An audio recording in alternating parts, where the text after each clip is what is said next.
everybody. It's time for episode 273 of Talking with Topher. This is June 26, 2025, and as always, I am so happy to be alive. I don't know if I'm really that happy, though. Hold on, we'll get into that in just a moment. Let's start off the way I always do, by saying thank you. Thank you to all of my subscribers out there. You are what's keeping me coming back week after week.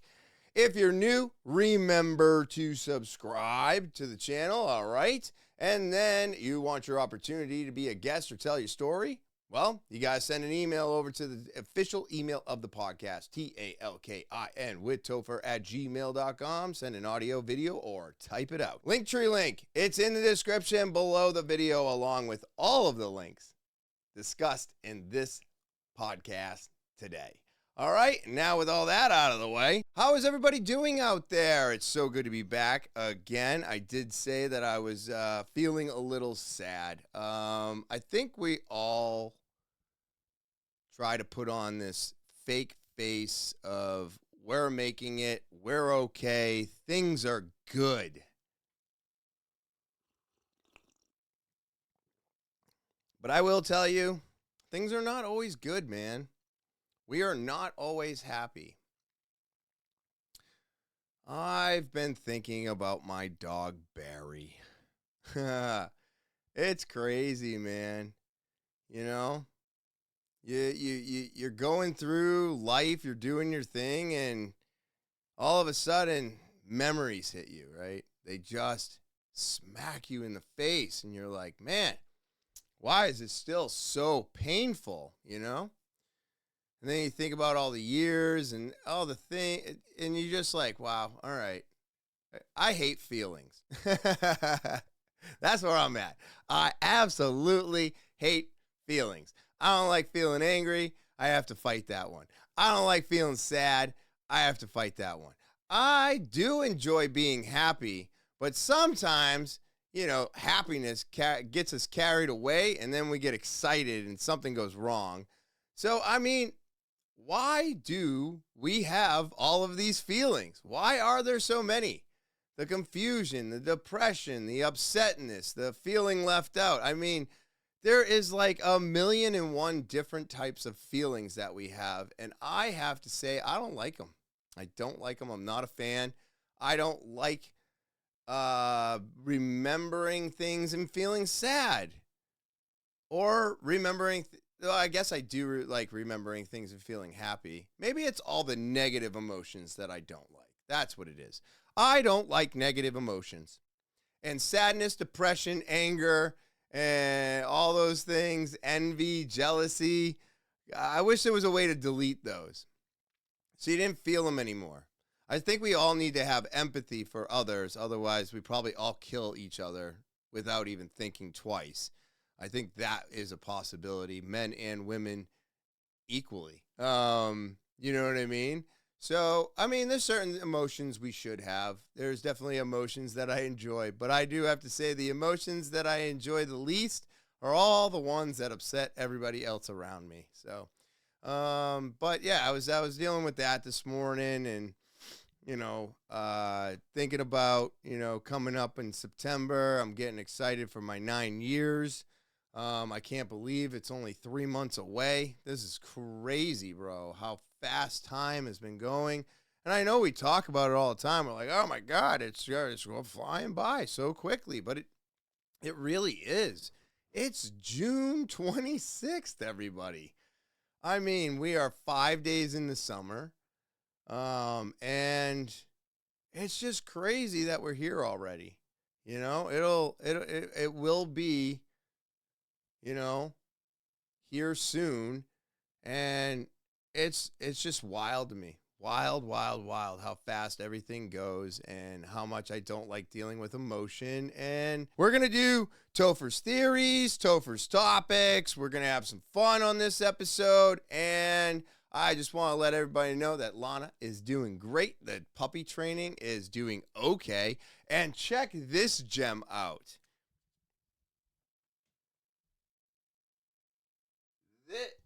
This serial killer shirt, if you can see it, I'll stand up.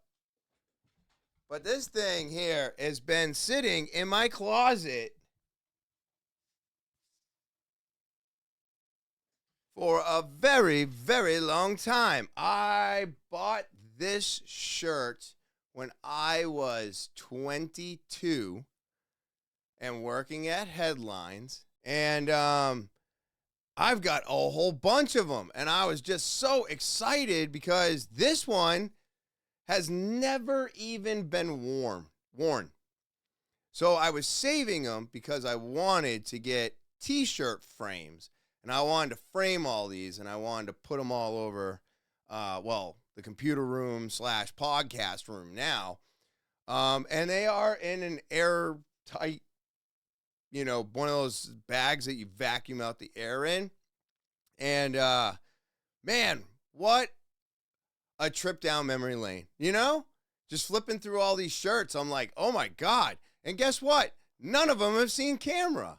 So I'm kind of excited to have all new shirts, which are over. Well, if I'm 45 and I bought them when I was 22, these shirts are 23 years old, everybody. They're 23 years old. Pretty fucking cool, man. What a gem to find. I'm excited to kind of show them off week to week, but I don't know. You ever you're like going through some stuff and you're like, man, I remember I had this. And then you go and you find it, and you're like, oh, my God, I can't believe this item is this old now. It's like a flash in time. I pulled these shirts out of that thing, and I was like, oh, my God, I cannot believe these are half my life. Half my life, this shirt has been around. It's pretty cool. Pretty cool. Anyways, let's get into the episode, everybody. Let's go. All right. So they were smuggled from Italy by a child. Now there are millions of Lasiurus lizards in Cincinnati. I mean, what's a Lasiurus lizard? And why do we keep bringing these damn things over here? What was it? Some type of like snail showed up, right? That pink foamy stuff I showed you. Then we had some type of moth that's still around. Then we had a killer hornet, right? The killer hornet. We had some spiders from China. I mean, there has been a massive amount of bugs and reptiles that have shown up over the years off of containers from other countries, not supposed to be here. But these ones were actually smuggled by a child. He thought he had a really cool pet. Well, turns out he had a very invasive species that is not supposed to be here in the U.S., I guess.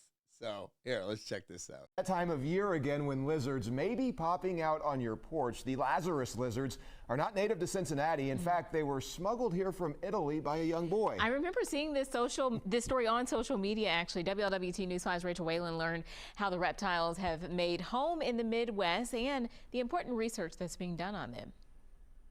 You might not think Milan, Italy, and Cincinnati, Ohio have a lot in common, but to a lizard, it's all the same, thanks to our climate, old buildings, and stone features like this.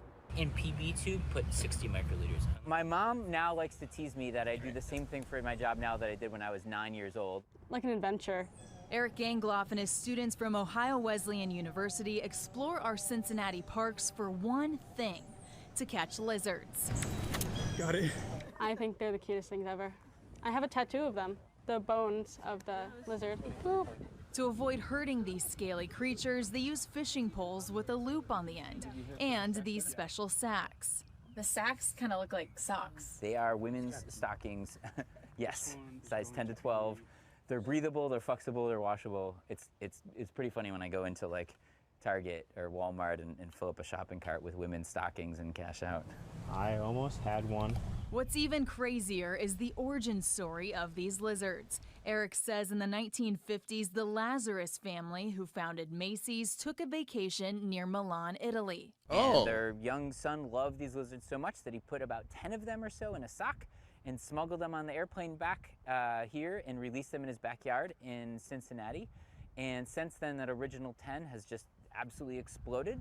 And she is not marked before. She's not one we've caught before. That's Eric crazy. says there now may be millions of these appropriately named Lasiurus lizards all over greater Cincinnati. And his team is trying to figure out if that's a bad thing. If I had to answer the question shortly, are they invasive? I would say not yet. But there's a good chance that they could cause problems as they continue to spread. Studying the blood of a lizard might not seem that significant, but researchers have already made some big discoveries. For instance, lizard blood can kill the bacteria that affects Lyme's disease. They're also learning these reptiles have a huge tolerance for lead. We often don't know these things when we start doing research on these organisms, but when we learn these things, they can have these huge implications, which I think are very broad and can affect a lot of people in exciting ways. And it's a good argument for basic science for understanding how the world works around us, because you never know what you're going to find. Oh, there's another one. Finding scientific breakthroughs while feeling like a kid playing in the backyard again. Let's go.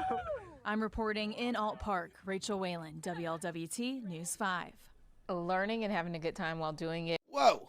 That's crazy. So it was the Lasiurus Macy's people and their son smuggled these things over. 10 of them? Now they're all over Cincinnati. Well, I mean, there's all kinds of lizards and stuff. And what are those, geckos or something in Florida? They're pretty invasive. So I guess it would just be like that. You'd be like, you know, sitting down watching TV and all of a sudden you got a Lasiurus lizard crawling on a encyclopedia or something.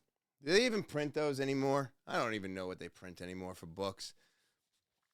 But that's crazy. He smuggled over 10 and just released them. And now there's hundreds of them, thousands of them, millions maybe. And they're just going to eventually get to the point where they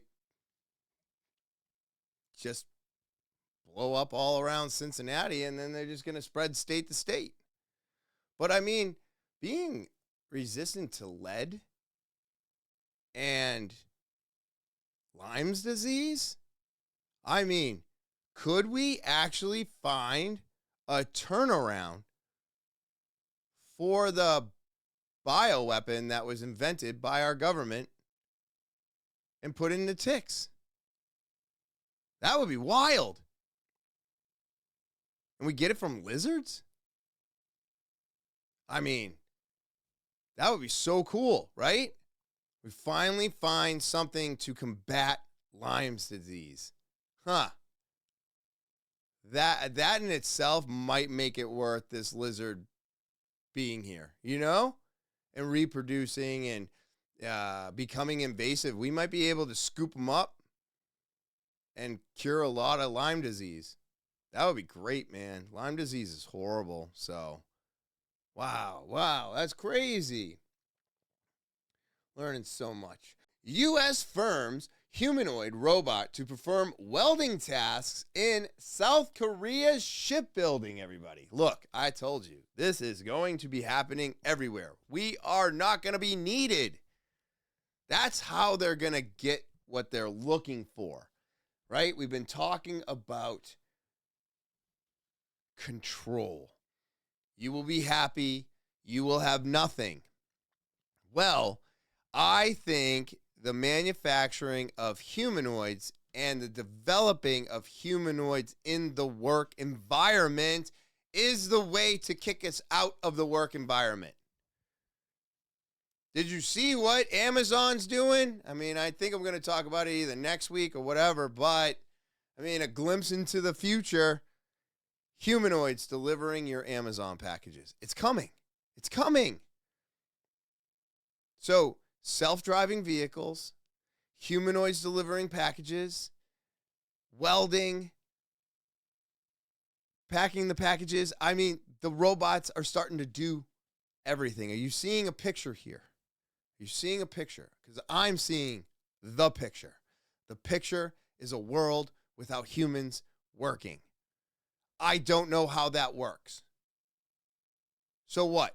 our government just soaks up all the fucking money and then is like, here you go. Like, what are we supposed to do with this?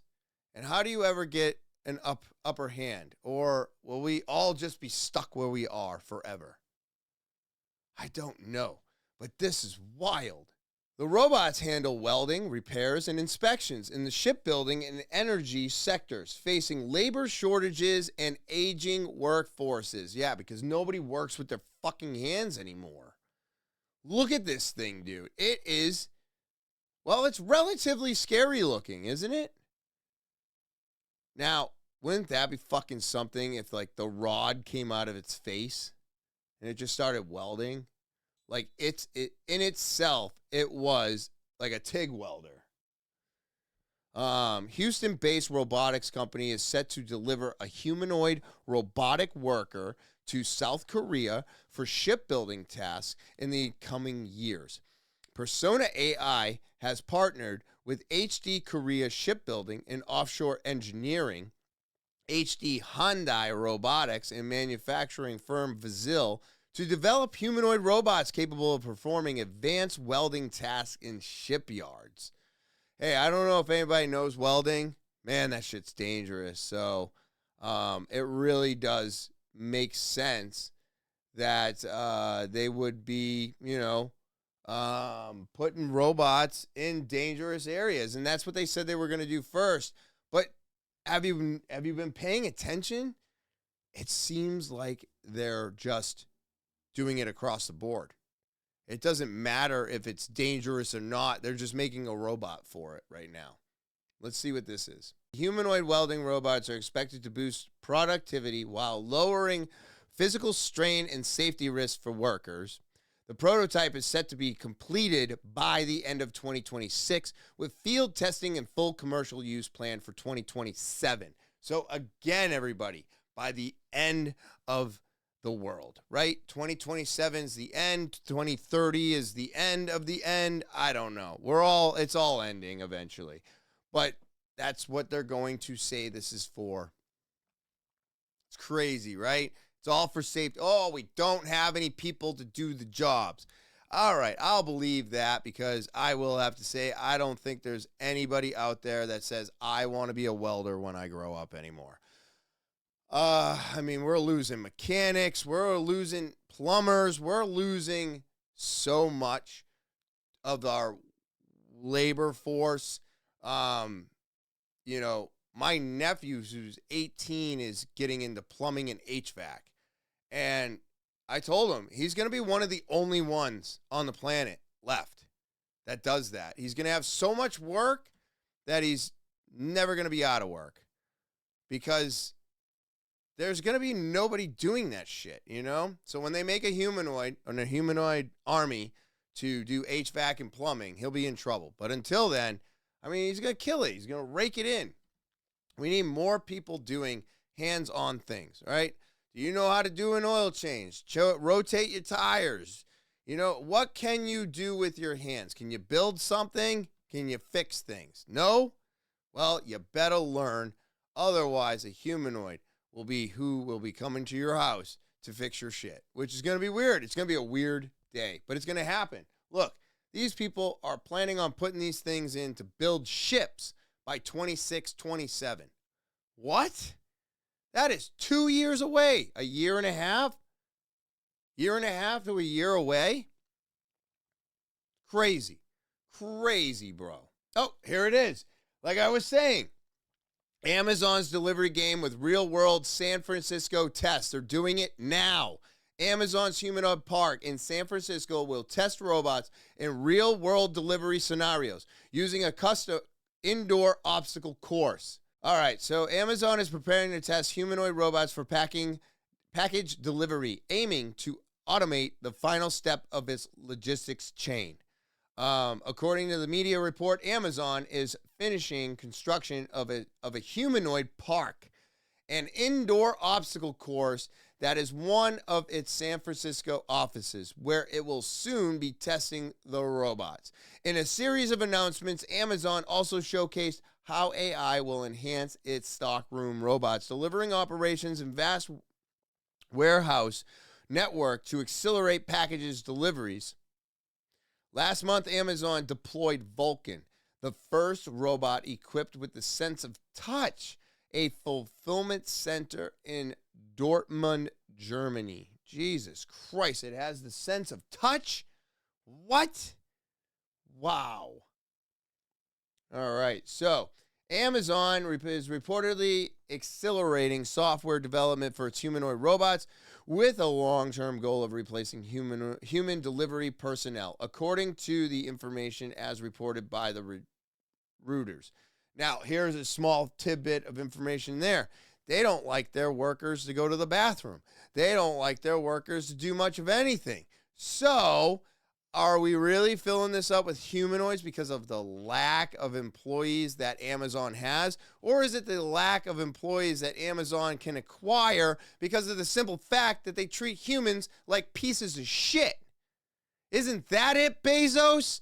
Isn't that the reason why you want robots in your warehouses and in your trucks? So you finally don't have to pay people to take a break to fucking eat or go to the bathroom, you piece of shit? That's what it's about. Fuck you. Over 20,000 Rivian electric vans are used in Amazon's delivery fleet across the U.S., with plans to expand that number to 100,000 by the end of the decade, right? 2030. Human drivers are responsible for transporting and delivering the packages, but not anymore. Not anymore. So by 2030, they want to be fully automated, full robots in every Amazon plant. All their drivers will not exist. They'll be self-driving with a humanoid in the back of it, probably charging and waiting for the truck to stop. Then it unplugs itself, delivers the package, and then goes back into the truck, plugs itself back in, the truck starts driving. Like, that's what they want. They do not want human interruption anymore. That's what they want. That's what they're going to get. And we're going to do this all by 2030 if we make it. What? Like I said, some of these topics are pretty fucking wild today. Archaeologists discover a 140,000-year-old sunken world beneath the ocean floor, crawling with giant beasts and a missing species. What? I guess we didn't kill them all, which is nice. So look at this picture, man. I've been talking about all the worlds that don't exist anymore, the stuff that is underneath us that we have built things on top of, right? It is existing. It's there. It's not fake. We don't know where it came from, and we don't know who put it there. Now we're finding them in the ocean. And these are the things that I was upset about when you're like dropping nuclear bombs and shit in the ocean. This is what we're ruining. You're going to tell me that we did not fuck up the ocean floor by dropping nuclear bombs on it, destroying more of our past and our history that we don't understand because we've what? Exhausted 10% of the ocean? We have like 90% of the ocean we've never even looked at. And yet we're like, no one lives out there. It's fine. We just blow it up. It's not going to change anything, man. And if it does, I'm not going to be around for it. Are you worried about your kids? I mean, to an extent, right? Isn't that the joke we all said to each other as we were growing up? Maybe littering, burning plastic, doing all kinds of shit. Well, my kids will be fine. They'll be fine. We all said it. Deep beneath the sea of the coast of Indonesia, a discovery is challenging long-held beliefs about early life in Southeast Asia, in a stretch of ocean between the islands of Java and Madura.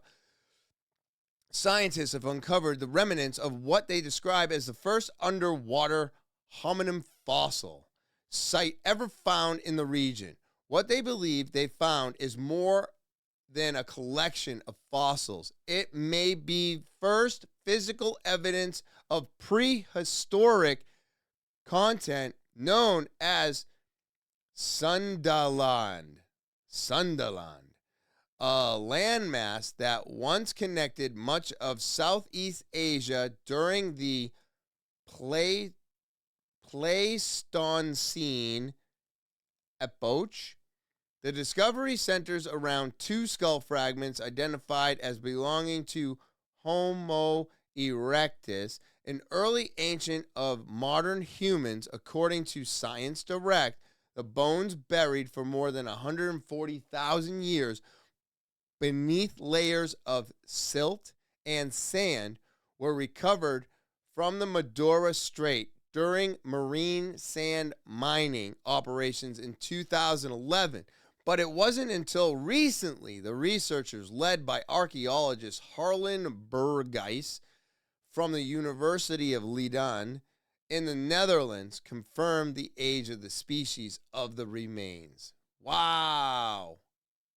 Wow, there's thousands of fossils. Here's a picture of some of the fossils. Fractured surface, medial view, and exocranial view. I just think it means a side view. It's like 3 different sides of the thing, how big it is, 30 millimeters. Along the skull, researchers unearthed 6,000 animal fossils from 36 species, including Komodo dragon, buffalo, deer, elephants. Wow. So this was an area that people were living in, and they died because of those floods, those major floods that are in every single, religious book out there. It's too much of a coincidence if you ask me. That is wild though, huh? So they found first traces of humans underneath the ocean in an area that we don't know where it came from, but we're talking thousands of years ago. And again, just a sunken world below us. We're just up here looking over everything, and literally we just happen to be on the highest spot of dirt right at this moment in time. All it's going to take is some crazy, catastrophic thing, and one day this could be California or Boston or whatever. All those places I showed you weeks ago that just went underwater and disappeared if the ice was to melt and accumulate water. We could be calling this Boston, That's crazy to think about, but I mean, the way the tunnels flood and everything else, don't you think it would be relatively easy for it to kind of go underwater? I mean, it's crazy. I'm so excited. This is so much fun. So, underground cities, bro. They've been finding, and it's like a horror video, man, the stuff that they're finding. It's crazy. There are no tunnel networks underground. Don't be ridiculous. So you're ignoring the accounts from the men who found them? Oh, what are you talking about? 1993, Peter Parkinson's. Guy worked for the subway stations in Manhattan, and that's how he found it. Found what, damn it? One night, as he's servicing the tracks, miles deep inside a tunnel, he noticed something on the wall. Deviation in the brick material used on one specific section said it almost outlined like a... outlined what? A door, like an opening, like a gateway. Once he saw it, he could never unsee it. Drove him crazy every time he'd passed it. So one night, he snaps, goes with 2 coworkers and a bunch of demolition equipment, and they spend hours knocking it down. Eventually, they broke through. Lo and behold, a tunnel leading to God knows where. One of Pete's friends looks at him at this point and goes, "Listen, Pete, we did it. It's probably just a tunnel they closed off years ago. Probably just leads to the Upper West Side Station or something. Like, let's get out of here." And Pete just looks at him with a blank face and goes, "Buddy, we're on the north bank of the subway system. This tunnel's headed due north. There are no other stations down here." And as he just starts walking down and he says, suit yourself, but I'm going to find out what in God's name is going on here. They both go with him, and after miles of walking, they finally reach an opening. They don't say anything for a few minutes. They just stare aimlessly into the abyss of a massive underground city, fully functioning society, traffic. Pete breaks the silence with a look of horrified confusion and says, boys, where the hell are we? They manage to hike down and get into the city, and as they're standing there in awe, they're kind of snapped out of it by a city bus driver yelling at them going, you boys getting on, or what I don't got all day, you're standing in the damn pickup zone.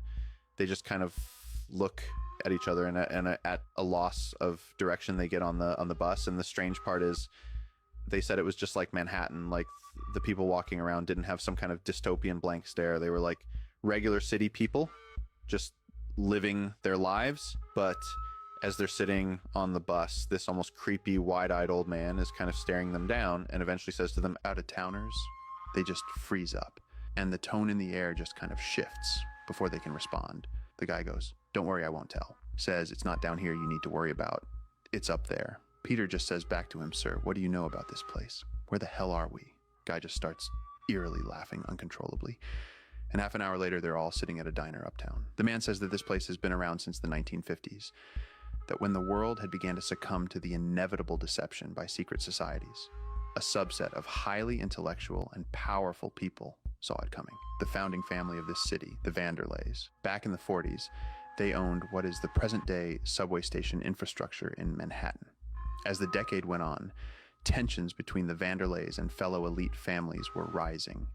They didn't like what the others were doing, deceiving nations, seizing control over institutions from the shadows. And so, after too many deceptive events to forgive, the Vanderleys sat in their family's mansion and argued over what course of action to take against these other families. Jared Vanderlei Jr. was hellbent. He told his father, we must expose them publicly. We'll turn the people against them. Without influence, they'll have nothing. His father said to him, you don't get it yet, do you? They own the papers, half the country's politicians. Those shiny televisions they've put in each household are the only thing loud enough for these people to believe, Junior says. So what do you suggest we do, Father? Let the world crumble in the palm of their hand. As Jared Sr. pulls out the blueprints for his vast underground city, he says, my dear boy, it already has. A breath of fresh air washed over the entire family. As Jared Sr. explained, he'd began the construction for a vast city underneath Manhattan years prior, leveraging their already existing real estate in the train stations that ran underground. He said to them, you can't defeat the devil in his playground. You can only choose to leave. Jared Jr. said, but Father, what about everyone else? What are we if we are to only save ourselves? His father said he'd been culminating a mass exodus, a large group of others who'd understood what was truly happening in the world as well. Those that could see, that could read between the lines. And so this old man's explaining all this to Peter, that this is how the city was originally founded, populated, a conscious elite class of the sort. And suddenly, as Peter and his two friends are just speechless taking all this in, the entire diner just eerily turns their heads to their table as the old man says to him, but there was one thing, old man Vanderlei said, to always make sure of. Peter responds, choking on his words. What's that, sir? As the folks in the diner start stepping toward their booth, old man says, he said to designate a particular location in the city, of which, in the instance, there are any curious, wandering souls that happen to find their way in here. You will lure them into it, offer them a few of our delicacies, while you explain away their confusion. But in their newfound truth, their journey is over. They can only do more harm than good by this point. Finish them swiftly. That was crazy, everybody. So that was over 5 minutes long. Vanderleys, part of the, those powerful families in the past, Rothschilds, didn't like where they were going with everything, the world domination. So these guys were like, all right, well, we're gonna build underground. We're gonna make an entire city so that when you guys fuck up the entire world, we'll come back and we'll do it our way. is basically what I'm getting from this. But that is wild, man. Do you actually think that there could be a hidden tunnel underneath New York leading to another New York? I mean, how far down do you have to dig? Because I know that's AI generated. But if they supposedly built a city underneath a city, I mean, how is the city above it still suspended? Like, I don't know. I guess the whole thing with building underneath other things really, really boggles my mind. I am not an engineer by any means, but they always say you got to have a good foundation. But if you have a good foundation, but then you hollow out underneath that foundation, how long before the ceiling collapses? Like, how did they measure? Oh, I went, 50 to 100 feet down. That gives them 100 feet underneath all their buildings. And then I started digging it out. I don't know. But if they did do this, and there's a city underneath New York, that would account for global warming, would it not? Right? Would it not account for global warming at that point? We don't even know about the city underneath the city, right? It's gotta cause some type of climate warmth. It really does, if it's really there, All these underground things have to. Underground military bases and underground this and it creates energy. It's not supposed to be there. It's supposed to be a bunch of dirt. You're going to tell me that doesn't change everything? Changes everything. Always. So, as a pilot,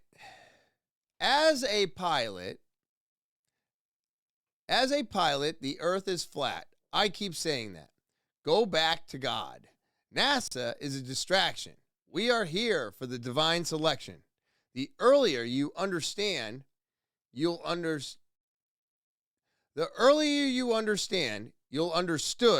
that our government is the enemy. Yes, I agree with that 100%. Let's check this out. Flat earthers believe the earth is flat and there's an impenetrable ice wall that goes around the disk. Okay. Then there's a firmament, great dome that encapsulates the flat earth and everything in it. They believe that the sun and the moon rotate around the outer edge of the disk. Debunkers are always like, there's not that many scriptures, it doesn't say, but there's actually a lot if you really start digging into it. NASA will tell you that the earth orbits around the sun, yet Joshua stopped the sun and the moon. You have Hezekiah and the story of the sundial going backwards 10 degrees. Even in Genesis, where do you see God spin the earth and send it into orbit around something not even made for 4 days? Right. Because he doesn't make the sun until 4 days later in the creation account. Psalms 19, I think it's 1-6. For the sun, which is as a bridegroom coming out of his chamber, and rejoiceth as a strong man to run a race. His going forth is from the end of the heaven, and his circuit, this is speaking of the sun, unto the ends of the earth, and there is nothing hid from the heat thereof. Sounds like the sun is moving in a circuit or circle, not the earth. Hey, you were bringing this up. There are over 60 scriptures that reference the sun, the moon, and the stars moving. And do you know how many references there are to the earth moving or spinning in an orbital or otherwise motion? How many? Several. I don't know what to tell you, everybody. I told you, this story has been around for a long time. A long, long time. How wrong could they be? Right? I don't think they were wrong. I think we are covering up the truth. I think we're covering it up. Now, I would like to think of the world as more of dimensions, right? I like that one better. I don't know about flat. I don't know about round. But dimensions make a lot more sense to me. So, I don't know what it could it be? I'm not sure. But I will say that this story has just been around much longer. It's been around much, much longer. So you tell me who is wrong. I tend to lean on a lot of our past actually telling our truth, where today our truth is made for us. I really do believe that our truth is made for us today.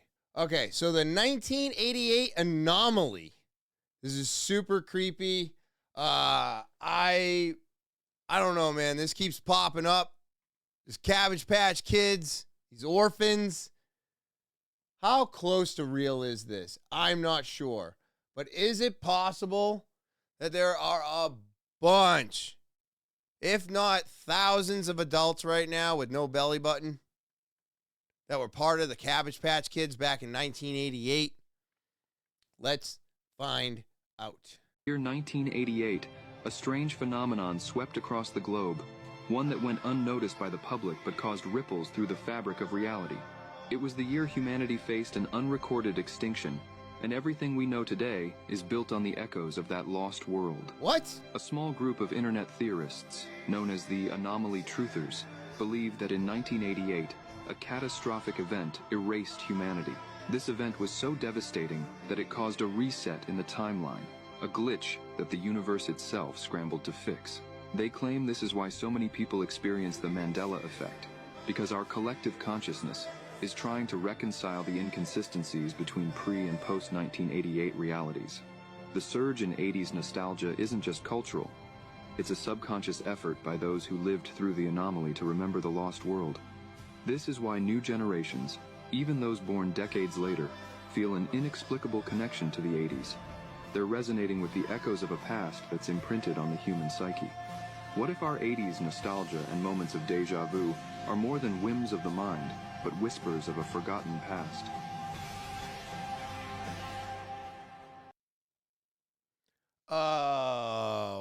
What? Okay, so that had nothing to do with the Cabbage Patch Kids. Holy shit. 1988, the world ended? That's why people are so hooked on the 80s? I thought it was all the shitty music and clothing. I'm sorry. I think the 80s sucked. I do not like the clothes.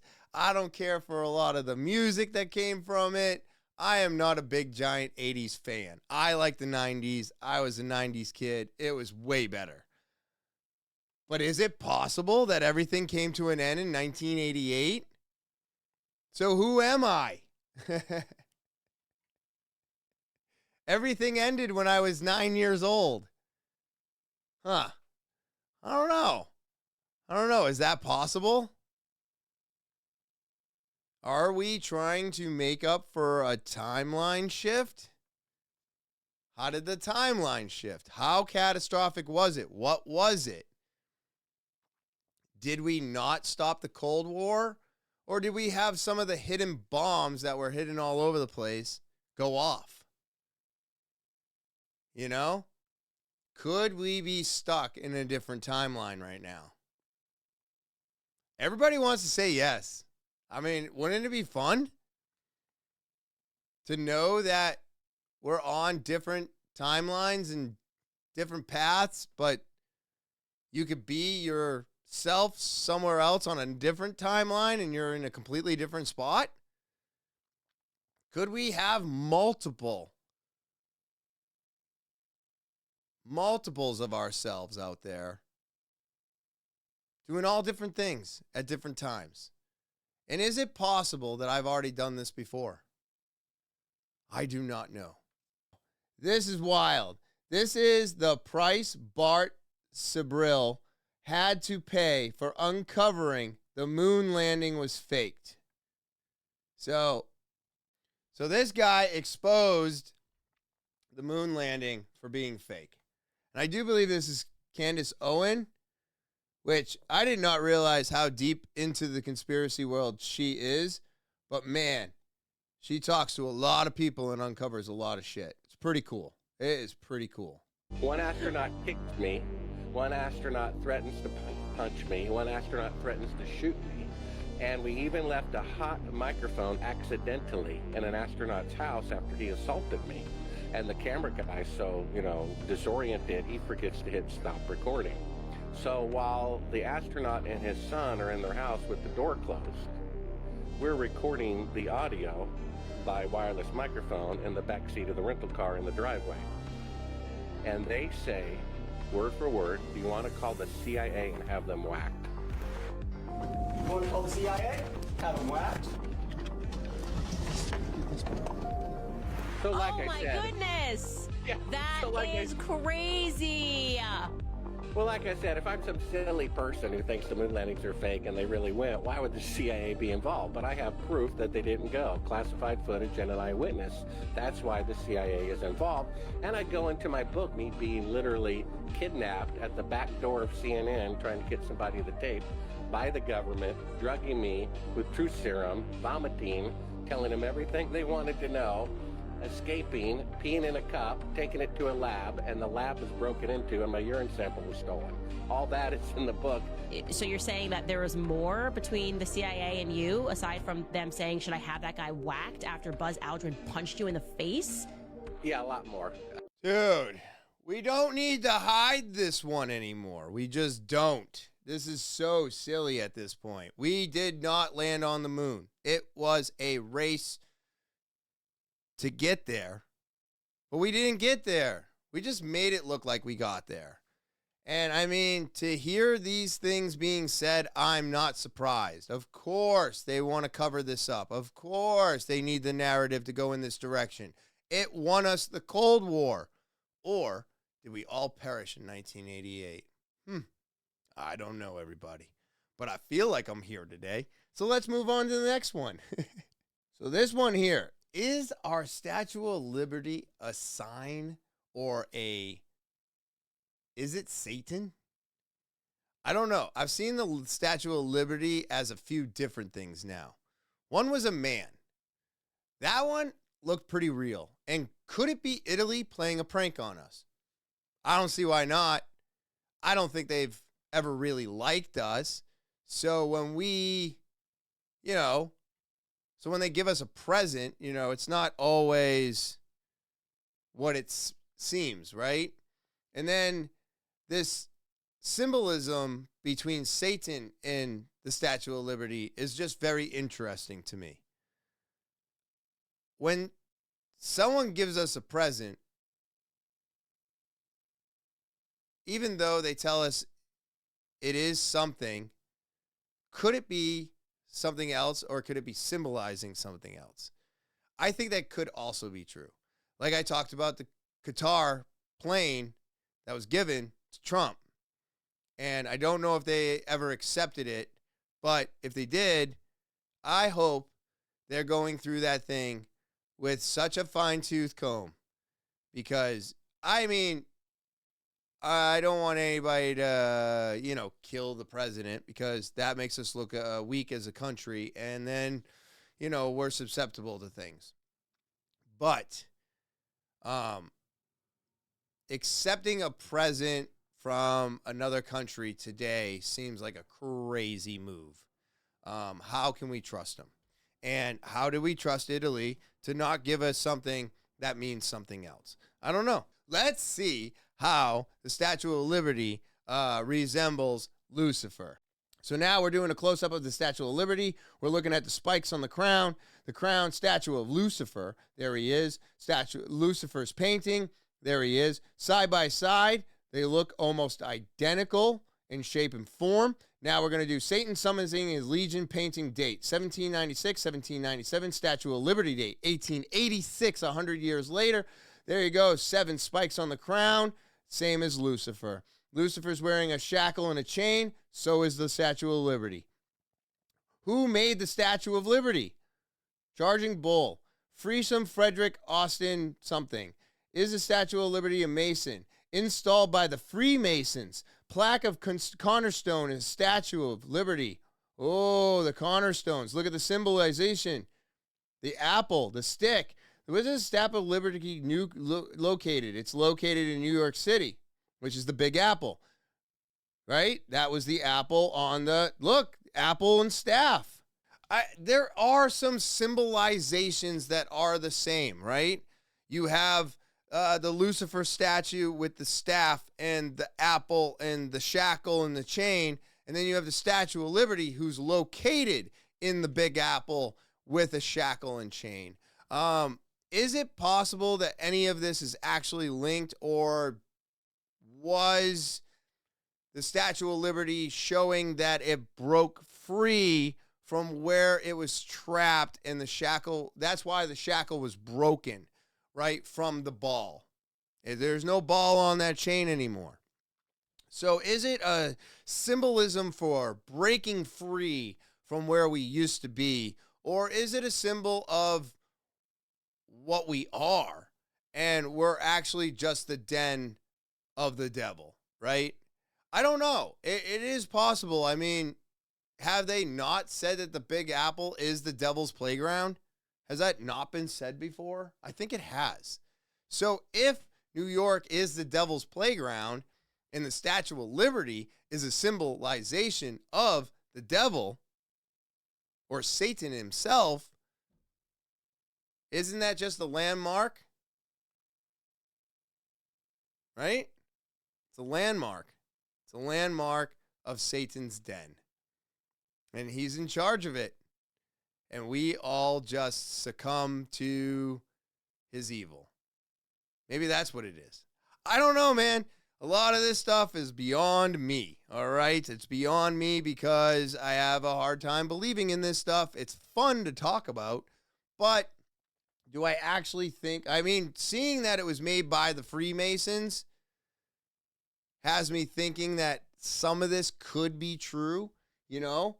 Again, one of those families, man. Those giant named families that have so much to do with world domination and making sure that we have nothing and we will be happy. So, this right here is not Nazi Germany, everybody. This is Rome, Italy. Now, yes, it says yesterday. I looked at this about a week ago. We are now 3 weeks separated from that, so it is not from yesterday, everybody. But this is fucking creepy. What is going on in Rome, Italy? What is going on right now? Check this out, dude. Wild.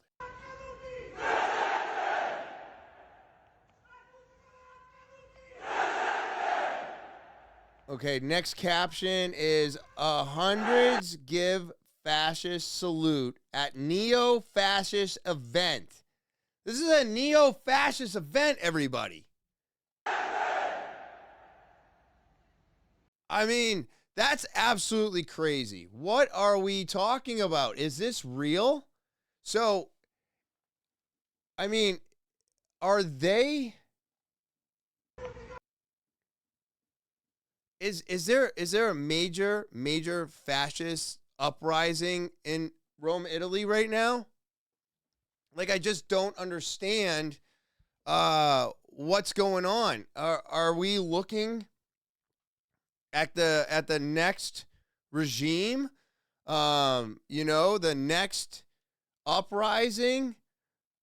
Are we seeing something happening right now in front of our faces? I mean, this is 3-4 weeks separated, but what's going on in Rome, Italy? I need to investigate it more. I haven't really looked into it at all, but we don't need another fascist uprising, everybody. Like, I don't know what the fucking problem is with everybody, or what the problem is with white people thinking that there's a race that is better than anybody. And it confuses me because I don't think anybody's better than anybody. Nobody's better than anybody. We are all pretty equal on this playing field, depending on what choices you have made in life.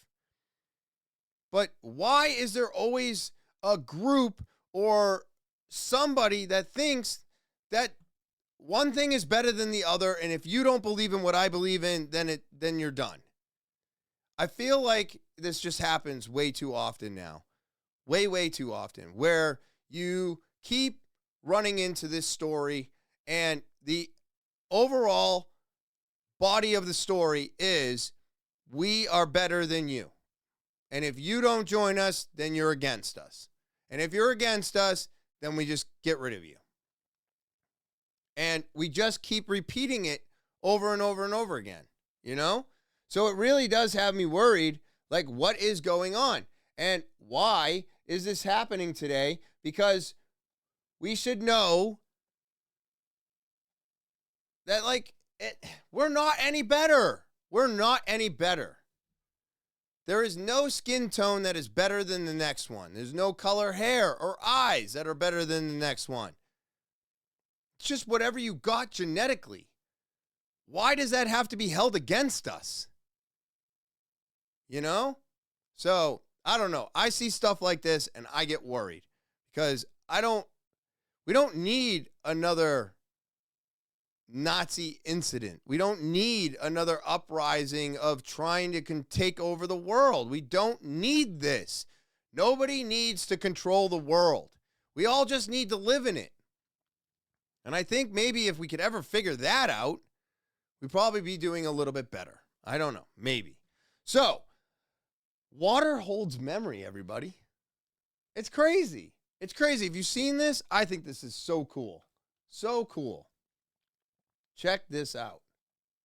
Is water memory. You can do this experiment yourself just by showing an image to water for around 30 seconds and then freezing the water, and you will see a reflection of the image you showed it. This proves that water holds memory. It has consciousness. This is because water can change its structure depending on the vibrations it comes into contact with. This is where things start to get a bit crazy with words. Placing the word schizophrenia in water and then freezing it shows this image of a double-faced person. This proves that water is intelligent and is reacting to vibrations of the words. Now that you understand this concept, what do you think happens when you are drinking Monster Energy, or with cans which imprinted the word of death? You are drinking crystallized water with the imprinted vibration of death. You are filling 70% of your body, which is water, with the vibration of death. Tap water is mixed with sewage and all sorts of toxins inside of these facilities. Although they may remove some of the toxins from the water, the crystallized vibration of this water is still very bad. The ancients didn't just build beautiful water fountains for no reason. They had a purpose of moving the water so that it restructures the vibration of the water. Water is basically the internet of the earth. It has consciousness and intelligence. This is why you should never place your car keys or your phone next to your water. The energy codes in my bio will allow you to place codes underneath water and then drink it.